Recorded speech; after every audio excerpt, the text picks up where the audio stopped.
Y vamos a ver quién es este hombre aquí en el capítulo 11 de Jueces. En este capítulo 11 de Jueces tenemos el pacto de Jefté con los ancianos de Galaad, su embajada a los amonitas, su promesa solemne y su conquista de los amonitas. Leamos el primer versículo de este capítulo 11 de Jueces. Jefté Galaadita era esforzado y valeroso, era hijo de una mujer ramera, y el padre de Jefté era Galaad. Lo primero que debemos notar es que Jefté es un líder sobresaliente. Pero tiene esta mancha negra en su contra. Es el hijo ilegítimo de una ramera. Continuemos con el versículo 2. Pero la mujer de Galaad le dio hijos, los cuales cuando crecieron, echaron fuera a Jefté diciéndole, no heredarás en la casa de nuestro padre, porque eres hijo de otra mujer. El capítulo 2 de los Proverbios, versículo 6, habla acerca de la mujer extraña, y que debemos cuidarnos de ella. En aquellos tiempos, una ramera significaba una mujer extraña, es decir, era una mujer que vino desde afuera. El historiador Josefo nos dice que ella era gentil. Las escrituras judías la han llamado ismaelita. Por tanto, Jefté era hijo de una común prostituta pagana. Es un estigma que deshonra a una persona desde su nacimiento, sea quien sea. Este hombre Jefté fue exiliado, fue excomulgado y condenado al ostracismo. Según Deuteronomio capítulo 23, versículo 2, la ley de Moisés también le exiliaría. El ser un hijo ilegítimo es un impedimento, por cierto, pero muchos hombres han superado esto. Reyes, emperadores, generales, poetas y papas se han hallado entre los hijos ilegítimos. Guillermo el Conquistador, por ejemplo, no firmaba su nombre así, Guillermo el Conquistador. Firmaba su nombre de la manera siguiente, Guillermo el Bastardo. Y eso es lo que era. Eso es lo que era Jefté también. Era desechado, fue exiliado, pero cuando Israel libró batalla con Amón y necesitaba de un líder militar, entonces acudieron a él. ¿Por qué? Bueno, leamos el versículo 3. Huyó pues Jefté de sus hermanos, y habitó en tierra de Tob, y se juntaron con él hombres ociosos, los cuales salían con él. ¿Ve usted? Jefté había llegado a ser líder de una pandilla de bandidos temerarios. Era de cierto modo como un Robin Hood, según el versículo 3. Aquí está este hombre con 3 obstáculos que tendrá que superar para poder ser líder. Primeramente, es hijo de una ramera. En segundo lugar, ha sido exiliado por sus hermanos. Y en tercer lugar, es líder de un grupo despreciado y desechado. Sería extraño que fuera usado. Pero ya ve usted que Dios usa a los hombres así como este. Fue rechazado y exiliado, pero Dios obra de maneras misteriosas y escoge a los hombres que son despreciados en este mundo. Dios también humilla a los que Él intenta usar. Por ejemplo, humilló a José, humilló a Moisés y humilló a David. Y se dijo acerca del Señor Jesucristo lo siguiente allá en el capítulo 53 de Isaías, versículo 5. Dice, despreciado y desechado entre los hombres, varón de dolores, experimentado en quebranto. Y como que escondimos de él el rostro, fue menospreciado y no lo estimamos. También se dijo acerca del Señor Jesucristo, allá en el capítulo 20 del Evangelio según San Lucas, versículo 17, la piedra que desecharon los edificadores ha venido a ser cabeza del ángulo. No quisieron que Él reinara sobre ellos, pero Dios le ha dado un nombre que es sobre todos los nombres. Hay quienes hoy en día, amigo oyente, alegan ser hijos de Dios, pero en realidad son ilegítimos. A propósito, creemos que Dios los desecha. Solamente le es posible a usted llegar a ser hijo de Dios, hijo legítimo de Dios, confiando en el Señor Jesucristo como su Salvador personal. Pues bien, Jefté ha sido un exiliado, pero ahora es exaltado. Leamos los versículos 4 hasta el 8 de este capítulo 11 de Jueces. Aconteció andando el tiempo que los hijos de Amón hicieron guerra contra Israel. Y cuando los hijos de Amón hicieron guerra contra Israel, los ancianos de Galaad fueron a traer a Jefté de la tierra de Tob. Y dijeron a Jefté, ven y serás nuestro jefe para que peleemos contra los hijos de Amón. Jefté respondió a los ancianos de Galaad, ¿no me aborrecisteis vosotros y me echasteis de la casa de mi padre? ¿Por qué pues venís ahora a mí cuando estáis en aflicción? Y los ancianos de Galaad respondieron a Jefté, por esta misma causa volvemos ahora a ti, para que vengas con nosotros y pelees contra los hijos de Amón, y seas caudillos de todos los que moramos en Galaad. Los ancianos de Galaad han hecho a Jefté una buena proposición, y veamos qué dice ahora Jefté. versículos 9 y 10 de este capítulo 11 de Jueces. Jefté entonces dijo a los ancianos de Galaad: Si me hacéis volver para que pelee contra los hijos de Amón, y Jehová los entregare delante de mí, ¿seré yo vuestro caudillo? Y los ancianos de Galaad respondieron a Jefté: Jehová sea testigo entre nosotros, si no hiciéremos como tú dices. Jefté ahora humilla a los ancianos de Galaad, pero ellos tienen que aguantarlo y aceptar sus términos. Fue cosa humillante para la nación de Israel acudir a este hombre a quien habían exiliado. Y Jefté expresa con toda claridad que si va a ser juez y librarlos, pues reinará sobre ellos. Entonces él se encarga de las cosas. Veamos los versículos 11 y 12 de este capítulo 11 de Jueces. Entonces Jefté vino con los ancianos de Galaad, y el pueblo lo eligió por su caudillo y jefe. Y Jefté habló todas sus palabras delante de Jehová en Mizpa. Y envió Jefté mensajeros al rey de los amonitas, diciendo: ¿Qué tienes tú conmigo, que has venido a mí para hacer guerra contra mi tierra? Si usted continúa leyendo los versículos siguientes a esta porción de la Escritura, notará que es una sección extensa en la cual Jefté bosqueja la manera en que los amonitas entraron en la tierra y explica que la tierra en realidad pertenece a los israelitas, quienes habían ganado esa tierra de un modo legítimo.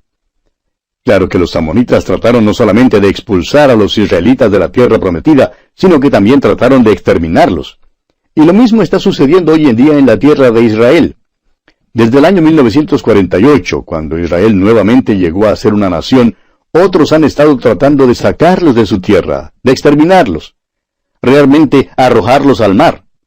No pensamos entrar en detalle en esta sección, pero no sería malo que usted la lea, amigo oyente, por la sencilla razón de que Jefté busca una base muy razonable para la ocupación de Israel de esa tierra. Ellos tenían un derecho legítimo a ella. Veamos entonces ahora el voto desastroso de Jefté.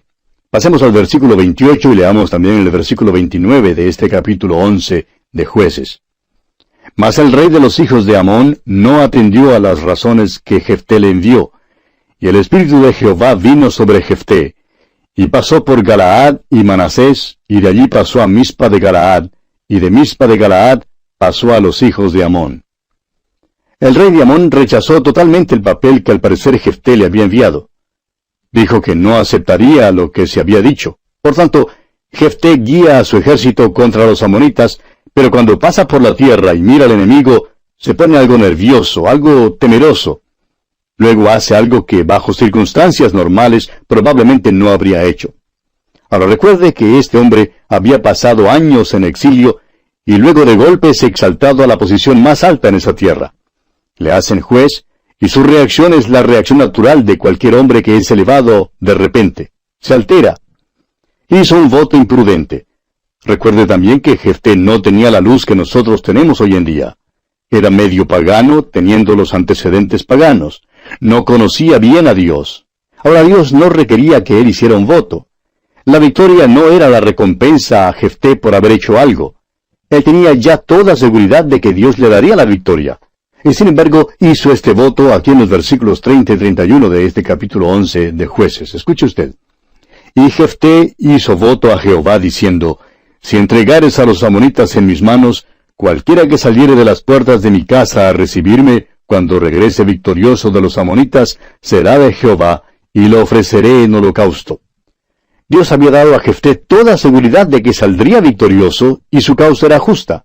No era necesario que este hombre hiciera un voto precipitado así como lo hizo, porque Dios no le había prometido la victoria sobre esa base. Debió reconocer que fue la mano de Dios la que le había dado su alta posición, y ya que Dios le había traído hasta ahora, estaría con él. En el versículo 29 de este capítulo se nos dice que el Espíritu de Jehová vino sobre él. No necesitaba añadir otro ingrediente más.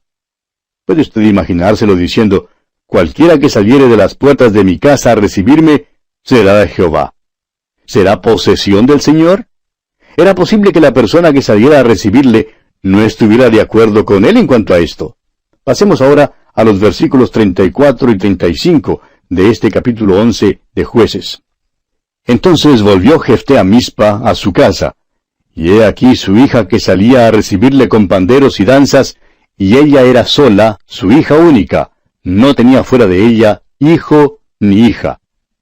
Y cuando él la vio, rompió sus vestidos, diciendo: Ay, hija mía, En verdad me has abatido, y tú misma has venido a ser causa de mi dolor, porque le he dado palabra a Jehová, y no podré retractarme.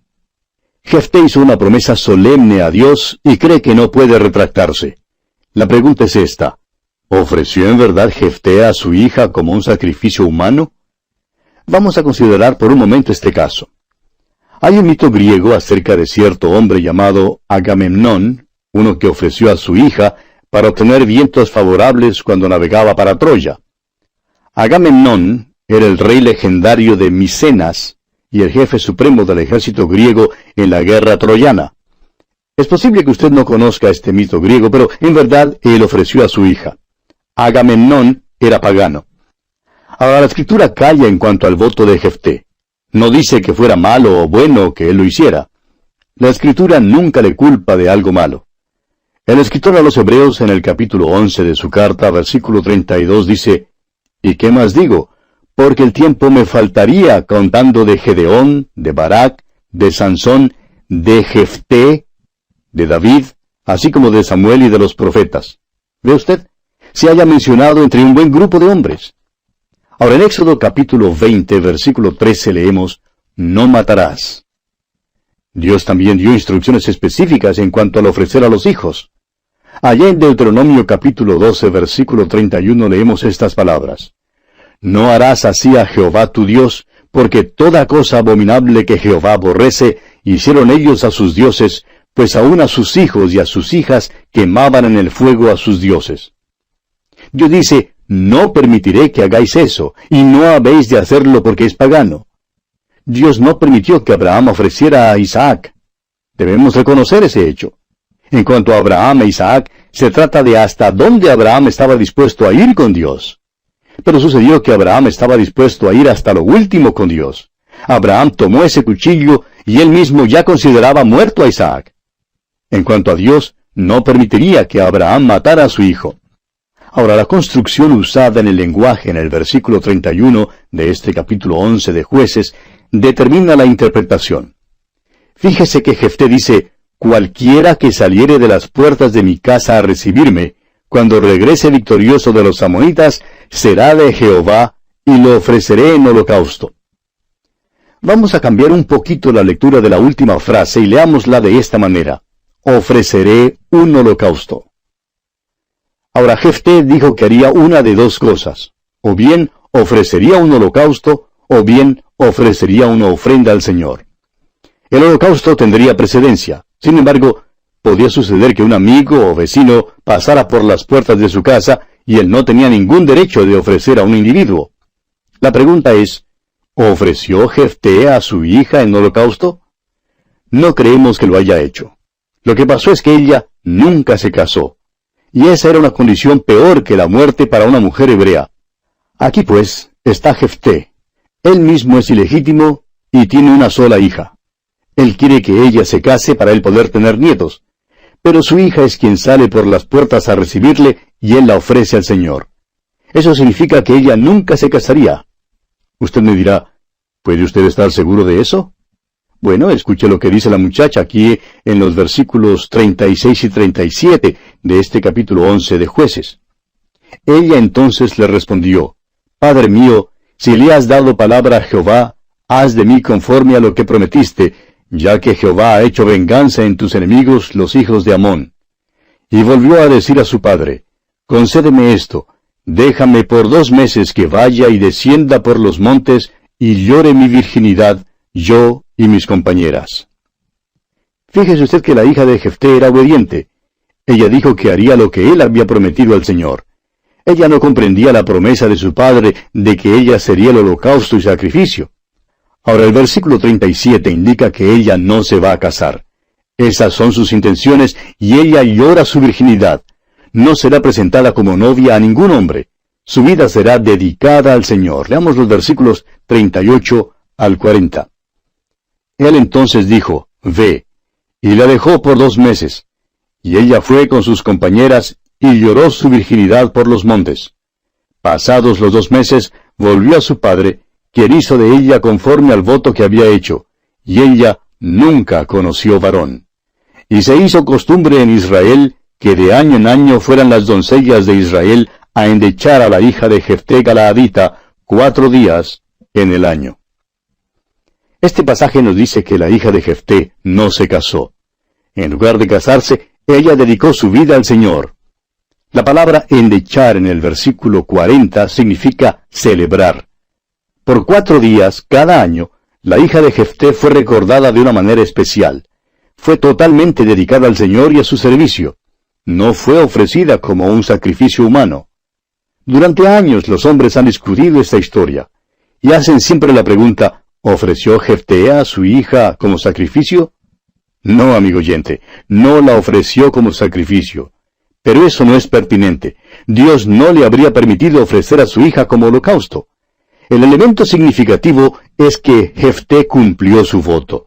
Su voto fue algo sagrado. No lo trató sin seriedad. Fue una declaración imprudente, eso es seguro, pero no fue cosa ociosa. No fue una promesa superficial. Y la palabra de Dios, amigo oyente, tiene algunas cosas severas que decir en cuanto al hacer promesas solemnes. Pero vamos a detenernos aquí por hoy, amigo oyente, porque nuestro tiempo una vez más ha concluido ya. Continuaremos, Dios mediante, en nuestro próximo programa, y contamos anticipadamente con su fiel sintonía. Será pues, hasta entonces, que Dios le bendiga, Señor. En nuestro programa anterior estábamos hablando de la historia de la hija de Jefté, que ha sido discutida por mucho tiempo. Y la pregunta que siempre ha surgido es, ¿ofreció Jefté a su hija como sacrificio? Y dijimos que la respuesta es no. No la ofreció como sacrificio, pero eso no es pertinente. Dios no le habría permitido ofrecer a su hija como holocausto. Ahora señalamos que el elemento significativo es que Jefté cumplió su voto. Su voto fue algo sagrado. No lo trató sin seriedad.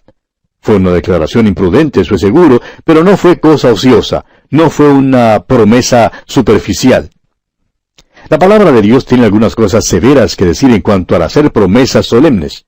Note usted lo que el libro de Eclesiastés tiene que decir en cuanto a los votos. En el capítulo 5 de Eclesiastés, versículos 2, 4 y 5 dice, «No te des prisa con tu boca, ni tu corazón se apresure a proferir palabra delante de Dios, porque Dios está en el cielo y tú sobre la tierra, por tanto, sean pocas tus palabras». Luego el versículo 4 dice, «Cuando a Dios haces promesa, no tardes en cumplirla, porque Él no se complace en los insensatos. Cumple lo que prometes. Mejor es que no prometas, y no que prometas y no cumplas». Amigo oyente, hará usted bien si promete a Dios solamente lo que cree que puede cumplir. Tememos que haya cristianos que pasan adelante al altar después de escuchar la prédica de consagración, que en realidad no pueden cumplir lo que prometen. Dios dice, no te des prisa con tu boca. Dios dice que usted es insensato si hace descuidadamente un voto. Piense mucho en esto, amigo oyente, la próxima vez que asista a un culto de consagración. No pase con precipitación al altar para hacer una promesa solemne si en realidad no se propone hacer lo que dice. Jefté era un hijo ilegítimo. Su madre era ramera. Tenía una hija muy amable. Él quería que ella se casara y que tuviera hijos, pero sin saberlo, Jefté la dedicó al Señor. Pero cumplió su promesa solemne. Los cristianos hoy en día, amigo oyente, son notorios por romper los votos que hacen. Hay jóvenes cristianos que asisten a las conferencias juveniles y pasan adelante después de la invitación y prometen dedicar su vida al Señor para la obra cristiana. Pero años más tarde los encuentra usted en muchas otras actividades, excepto en aquella a la cual prometieron dedicar su vida. Amigo oyente, ¿ha hecho usted un voto al Señor? Si lo ha hecho, Él quiere que lo cumpla. El apóstol Pablo, escribiendo en su segunda carta al joven Timoteo, le dice en el capítulo 2, versículos 11 al 13, «Palabra fiel es esta, si somos muertos con Él, también viviremos con Él. Si sufrimos, también reinaremos con Él. Si le negaremos, Él también nos negará. Si fuéramos infieles, Él permanece fiel. Él no puede negarse a sí mismo». Ah, amigo oyente, Él sí cumple su palabra. Vamos pues nosotros a cumplir la nuestra. Y dice también el apóstol Pablo en su segunda carta a los Tesalonicenses, capítulo 3, versículo 3, «Pero fiel es el Señor, que os afirmará y guardará del mal». Ojalá que aprendamos del voto de Jefté.